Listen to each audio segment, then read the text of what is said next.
What is up, my people, and welcome back to another episode of Tyler Buys Houses. This week, we are in sunny Florida on a vacation, and we stayed in a short-term rental. And it's been decent. So, I thought I would take the occasion to tell you my top 5 tips when buying a vacation rental, and we're going to use this house as a great example. So, let's go.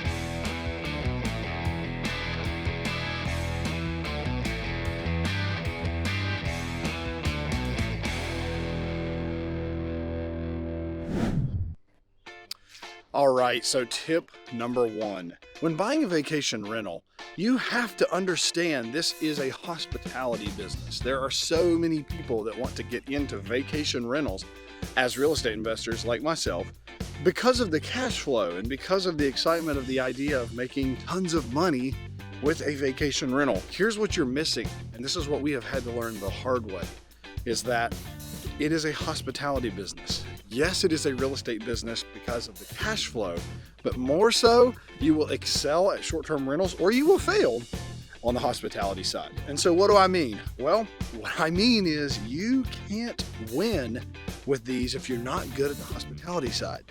You will fail. If you don't understand the customer is always right, and you don't understand that amenities and the small details of your property and the small nuances of the things you do or don't have at your property that help your guests experience or they hinder it, those are where you're going to win or lose. So it's much more about hospitality than it is real estate. The customer is always right. That's tip number 1. Understand this is hospitality, not real estate. And you may not be great at that. All right, so tip number 2 of the top 5 tips of buying a vacation rental is buy your vacation rental in somewhere that people want to vacation. And let's break this down more because that sounds like super obvious and you would think, why is that even a tip? Well, because we are here in Fort Lauderdale, Florida right now, and you want to come here any time of the year. So that is a big plus with this one, that people could go on vacation here any time of the year. Think about buying something in like Gatlinburg or somewhere that could be seasonal. You want to watch for that, or you want to make sure that when you're projecting your cash flow and you're projecting how many rentals and how much bookings you'll get throughout a year, you need to project if there is peak seasons or not in the area that your vacation home is in. Here, it's all year long, which I think is obviously a big benefit, and it plays into the cash flow. So pick something in an area people want to be in, and if it's seasonal, base your cash flow and your analysis on peak times and then less on the less than peak times. Okay, tip number 3 is think of the customer. Think of the person who's going to use your booking, who's going to use your vacation rental, and ask yourself, what are the things that they might need?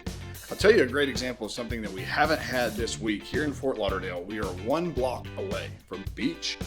And guess what there isn't here at this Airbnb? There isn't a cooler. So here's my makeshift cooler. I had to steal a Tupperware out of one of the closets that had linens in it and use that as a cooler to go to the beach. And you might think, well, that's kind of simple and that's silly, but think about it this way. Am I going to fly to your vacation rental? And if I likely am, I'm obviously not bringing a cooler with me. So we have an Airbnb that's close to a lake. What would you need at a lake? You might need kayaks. You might need life jackets. You might need bikes if you're in an area that is a mountain biking area. These small little touches will help your short-term vacation rental either do well or not. And you're going to see this in the reviews when you get reviews from people that stay there, whether you have the amenities they're looking for or not.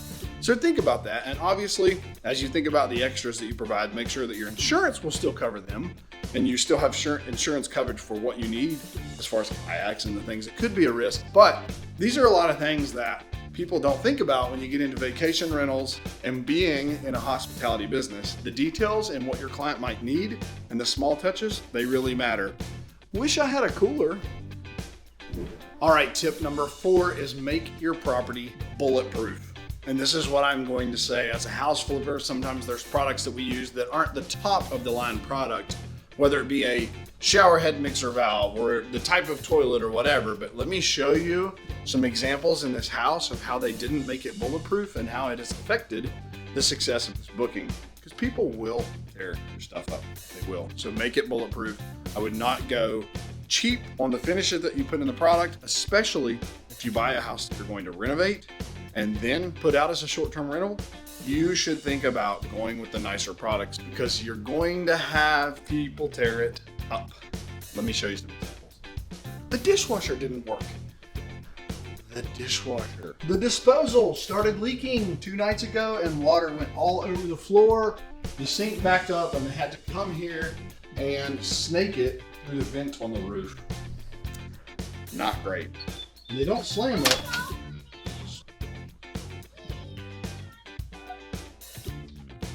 The cleanliness or uncleanliness of this property. And there wasn't even spatulas here. There wasn't even plastic spatulas in a vacation luxury rental. We had to go buy those.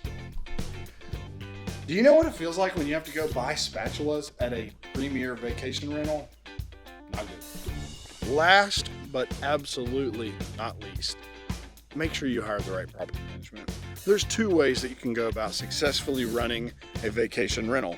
Number 1 is you're really close to it and you do it yourself. And I've seen those done well. If you run an Airbnb that you are the neighbor of, you can keep a pretty good pulse on what's going on. But if you don't live close and you are doing this at a distance, it is really pivotal that you make the right choice with property management. You need to see how they operate. You need to see how they're doing on other properties, and do they keep that hospitality mindset at the top of their mind and at the forefront of their processes.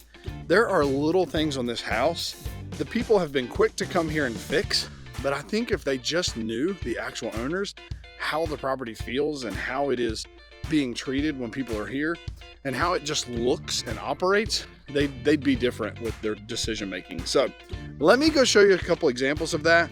But property management is the key. Again, hospitality business. Your property manager is the only people that your potential client will ever see or hear from if you do the relationship right.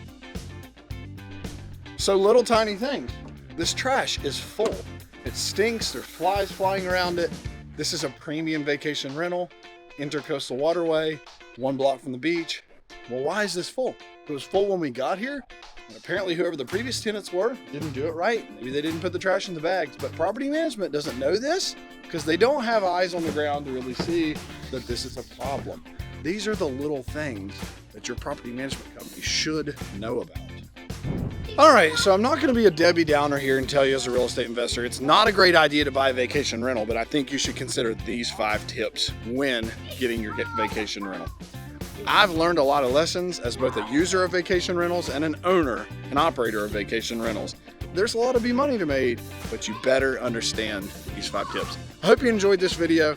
I hope you enjoyed the channel. Please consider subscribing to my channel. That would mean a lot to me. Give this video a thumbs up, and I'll see you on the next one. Bad place, not in 2 degrees.